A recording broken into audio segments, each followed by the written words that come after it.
శ్రీ గురుభ్యో నమ. అక్టోబర్ నెల మాసఫలాల్లో భాగంగా వృషభ రాశి అండి. ఈ రాశికి వచ్చేటప్పటికి కృత్తికా నక్షత్రం ఏమో 2, 3, 4 పాదాలు వాళ్ళు, రోహిణి పూర్తిగా 4 పాదాలు, మృగశిర నక్షత్రం 1, 2 పాదాలండి.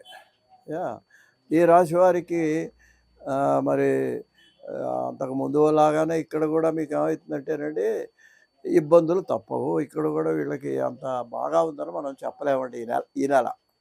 అయ్యా, శారీరకంగా మానసికంగా కూడా కొన్ని సమస్యలు బాధిస్తాయండి. పైకి కనబడే సమస్యలు ఏదో అనారోగ్యం తలకాయనివి, మానసిక సమస్యలు చాలా ఇబ్బంది అండి.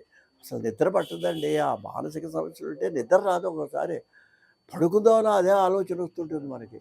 శారీరకంగా మాత్రం వేసుకుని పడుకుంటే తగ్గిపోతుంది, లేకపోతే ఏదో డాక్టర్కి చెప్తాం. మనోవ్యాధికి మందు లేదంటాం చూడండి, అలా ఉంటుంది ఒక్కోసారి పరిస్థితి.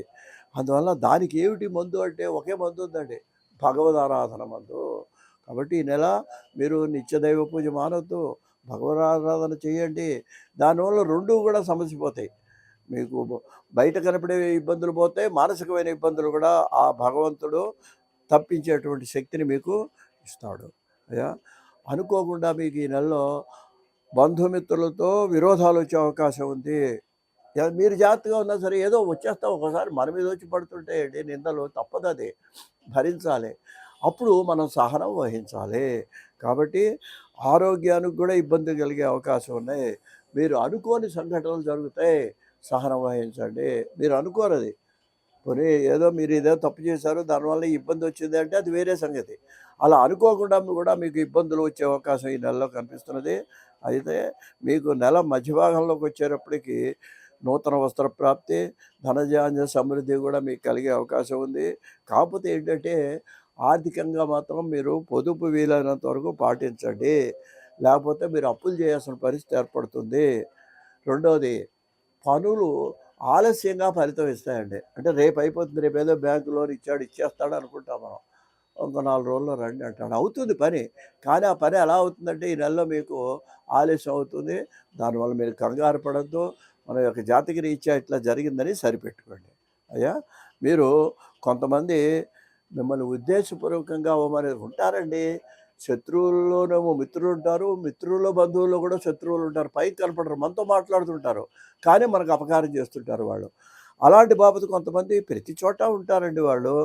వాళ్ళు ఏం చేస్తారంటే వాళ్ళు పైకి కనపడకుండా కావాలని మీ విషయాలన్నీ వాళ్ళకి తెలుసు కదా, అవి ఎవరికో చెప్పి ఉద్దేశపూర్వకంగా మీకు ఏం చేస్తారంటే అవమానాన్ని కలిగించడానికి ప్రయత్నం చేస్తారండి. అయ్యా, ఇంకా ఉద్యోగస్తులకు మీకు బదిలీలు వచ్చేటువంటి అవకాశం కూడా ఈ నెలలో కనిపిస్తున్నది. అయ్యా, నవరాత్రుల సందర్భంగా దుర్గారాధన చేయండి, మీకు తప్పకుండా శ్రేయస్కరమది. నెల చివరి భాగంలో మీకు ఆర్థిక పరిస్థితులు కొంతవరకు మీకు ఓ దారిలోకి వస్తాయి. ఆ ఇబ్బందులు తొలగేటువంటి అవకాశం మీకు కనిపిస్తున్నది. ముఖ్యంగా ఏంటంటే ఇన్ని ఉన్నప్పటికీ కూడా ఇంట్లో మాత్రం మీకు సంతోషకరమైన వాతావరణం ఉంటుంది. ఇదండి మనం సంతోషించాల్సింది. ఎన్ని ఇబ్బందులు బయటపడ్డా కూడా ఇంట్లోకి వచ్చేటికి హాయిగా కొంచెం భార్యాపిల్లలతో 10 నిమిషాలు సంతోషంగా ఉన్నాం అనుకోండి, ఆ బాధలన్నీ మనం మర్చిపోతాం. కాబట్టి ఆ పరిస్థితి మాత్రం మీకు ఈ నెలలో కనిపిస్తున్నది.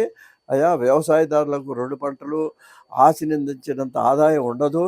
ప్రకృతి వైపరీత్యాల వల్ల కొంత ఇబ్బంది కలుగుతుంది. అయితే ఇక్కడ ఏంటంటే ఆడవాళ్లకు, కళాకారులకు కూడా మీకు అనుకూలమైనటువంటి వాతావరణం ఈ నెల కనిపిస్తున్నది. స్వస్తి.